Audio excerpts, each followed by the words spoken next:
What's up everyone, it's Dave Mech and finally welcome back to a new video because it's been a while. About 3 months I've been working on my new studio like a madman and it's taking a lot of time, but I'm getting there, so bear with me. However, this couldn't wait. I mean, this is a huge announcement. Two big updates for the Digitone and the Digitakt, two of my favorite machines. And these two updates bring a lot of improvements, a lot of bug fixes, and not just any improvements, like major functionality updates and additions. Let's go over the biggest ones and a couple of my favorite small ones, and the rest you can find in the release notes, but I'm sure everybody's gonna be really happy. So let's go. Well, this must be the most requested feature ever on these machines, and it's actually something I requested as well, and it's just it's the best thing. Watch this. See what I did there? I simply hold a TRIG, a step, and press yes to preview that step. Yay! Previously I had to listen through the whole sequence to hear the changes I made, and now I can simply hold this step and press yes. Hold this step, press yes, and it will. And now I simply have to hold this step. I can actually preview that step. Yay! So awesome. And it's both for both Digitakt and Digitone, of course. So that's the biggest one. So I had to show you that one first. So the next big thing they added is class compliant USB audio, which means you do not need Overbridge anymore or any USB drivers to run these machines as audio interfaces. So yes, you could actually connect these machines to iOS and run them. So that's just another big improvement, and it's really cool to have USB compliant devices that you'll be sure that they will work until the end of time. So that's good. So I think a lot of people will be happy with that as well. So the next big thing they implemented is step recording mode, which is really cool. It's implemented on both machines, and especially on a Digitone, this is a big feature, I think, because this lets you quickly input chords or notes between octaves, which is really nice. They even implemented 2 step recording modes. So to enter step recording mode or switch between them, hold record and press stop. Standard mode is the default mode, and if I press stop twice while holding record, I can switch to jump mode.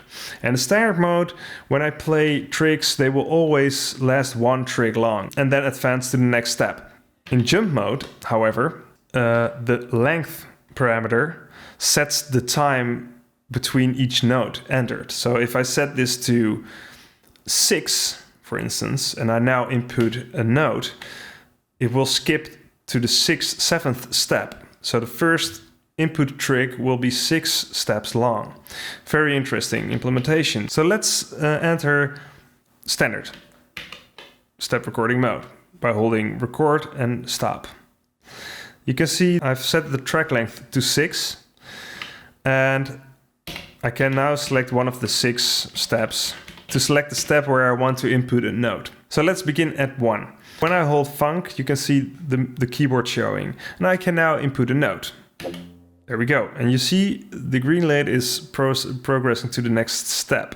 I want this step to be empty. I can add a rest by pressing no. And if I want to remove this trig, I can also do that by selecting it and pressing no. Very nice implementation. So I hold funk, enter a note. I want a rest, press no. I want another note. And I want another rest and another note. Now I have this sequence. There we go.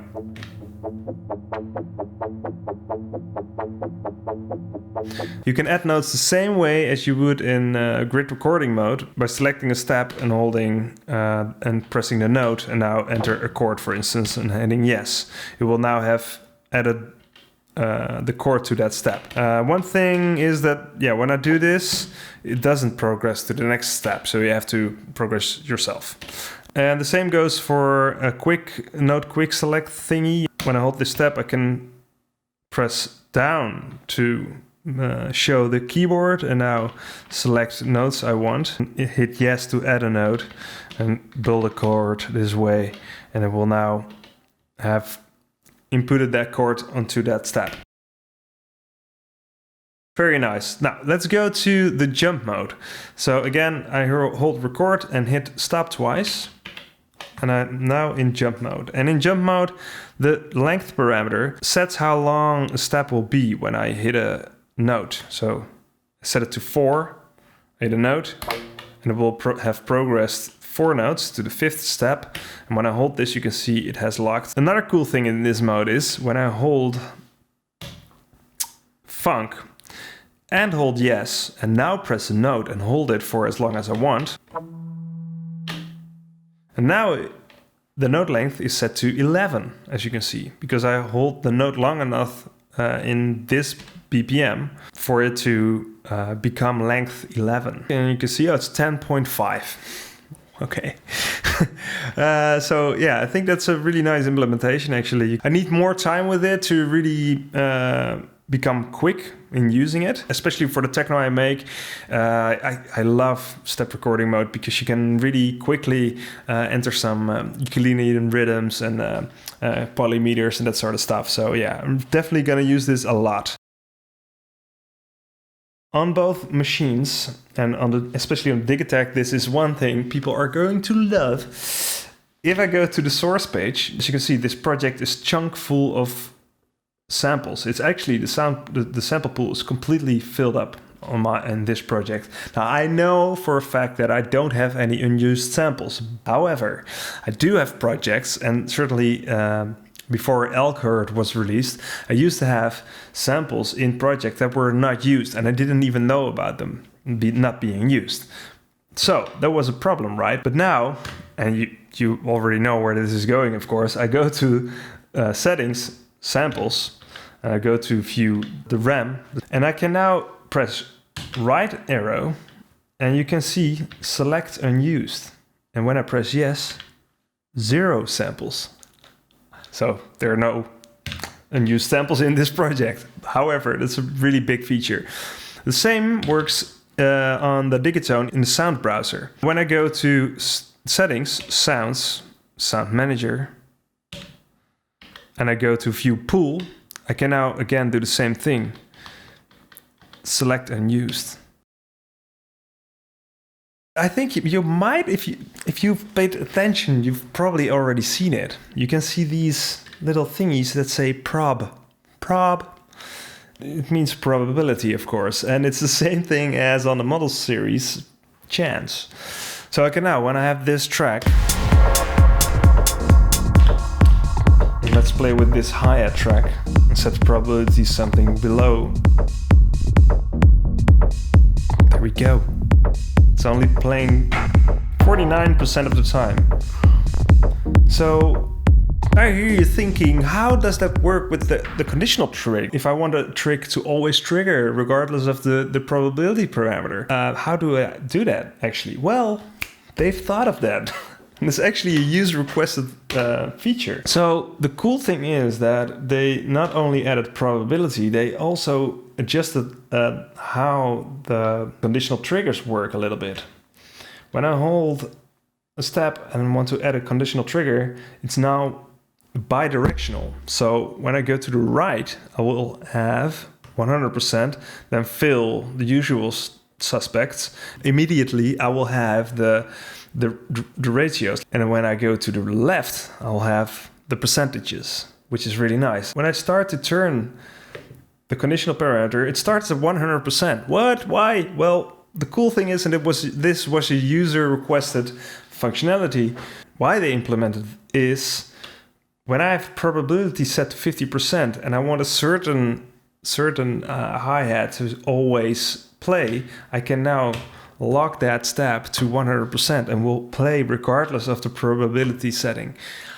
So again, if I have this track. Let's add a lot more hi-hats to this one. There we go. Let's set the probability to 50%.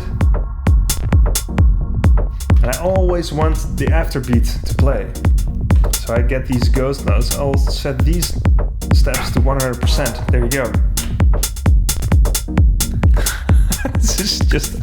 This makes me so happy. There we go. This track will never be the same.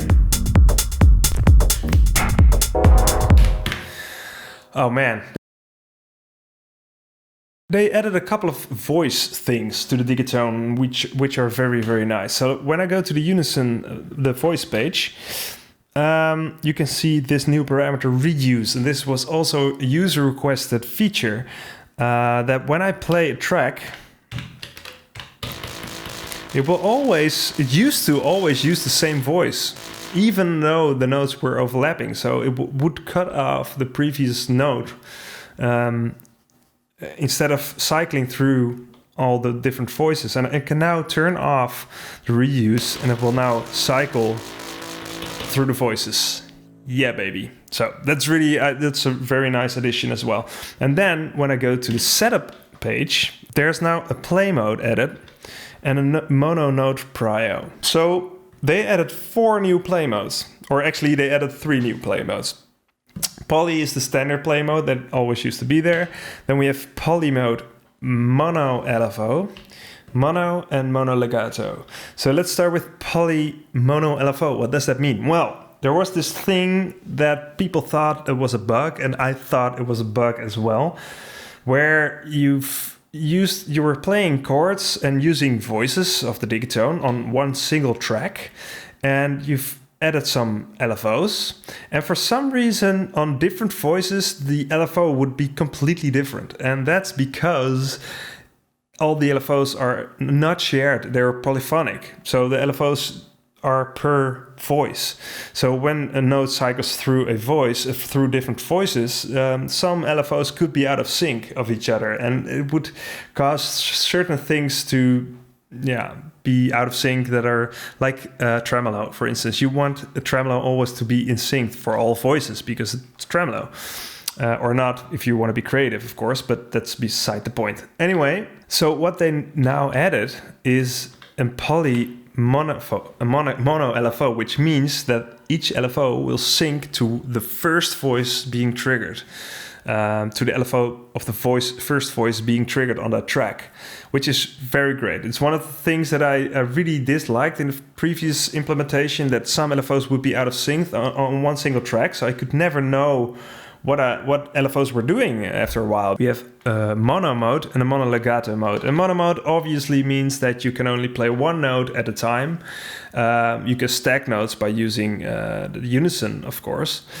That still is possible. So that is really cool because you can work the portamento and everything. It's nice to have that mode added. And then there's mono legato, and that means that play notes in an overlapping way, the envelopes won't be triggered. Very cool. The Digitone already was a very complete machine and already very cool and with a lot of possibilities, and it's just getting more, it's getting gravy. It's just, there's so many cool things added. So, okay, let's move on. Also, a user request was that you can now record sound logs into the sequencer while browsing the sound browser. So let's go to this track, enter grid recording mode, and I now press funk and go to the view pool, to view the pool. I can now, this makes absolutely no sense, I'm just playing something random, but I've now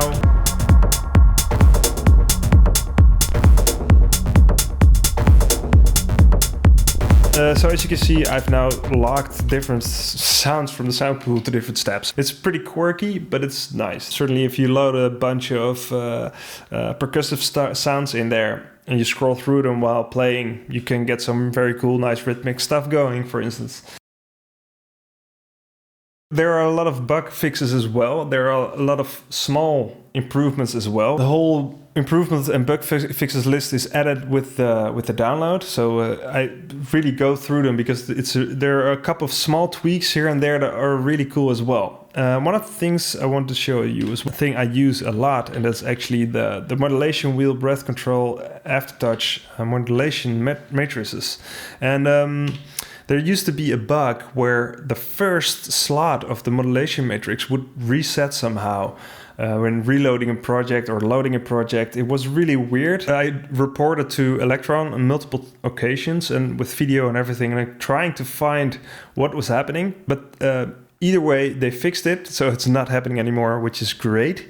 And they added another thing, and that is they added a bigger resolution to on these dials. This used to be 127 steps, and it's now way more precise. Another cool bug fix, and I don't think it's even on the bug fix list, but muting and unmuting multiple tricks at the same time on a Digitakt would mess up after a while. So when you would do this repeatedly, sometimes some tracks would not mute or unmute, so messing everything up. And I can now do this all day long, and it will work as intended. On the Digitone, on the mute side, there was also a very strange thing where you would be in grid recording mode and in pattern mute mode. When you then unmuted or muted the trick, it would mute as if you were in global mute mode, which is also very confusing if that happens to you. So that they fixed that as well. Another very nice improvement is if you're using the MIDI loop thing, pressing stop twice won't freeze your machine anymore. Another cool improvement that is feature request from years and years ago is that they now decoupled the sync modes. So you can now stop sending transport send and only send clock. Another cool thingy is, this is a small improvement as well, but when you would enter chromatic mode, you wouldn't see the sequencer step. Now you will. It was always one thing that I found pretty irritating, and now it's fixed. Oh, and there's another small thing is that when using randomization on the source page, the sample slot wouldn't randomize, and now it will. So as you can see, I can now randomly. That's really nice because it's actually what you want the randomization function for.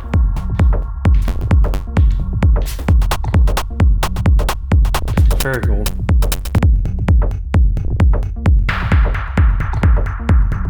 So it's safe to say these updates are really big. These are major upgrades, and I'm gonna enjoy the heck out of them, and I'm sure you are going too. And it's just incredible that after so many years of these devices being out, there are still features being added that are actually requested by users, as well as bugs being fixed that are reported by the community. So it's great to see that Electron listening to the community and implementing new features that are requested. Anyway, I hope I see you soon in another video.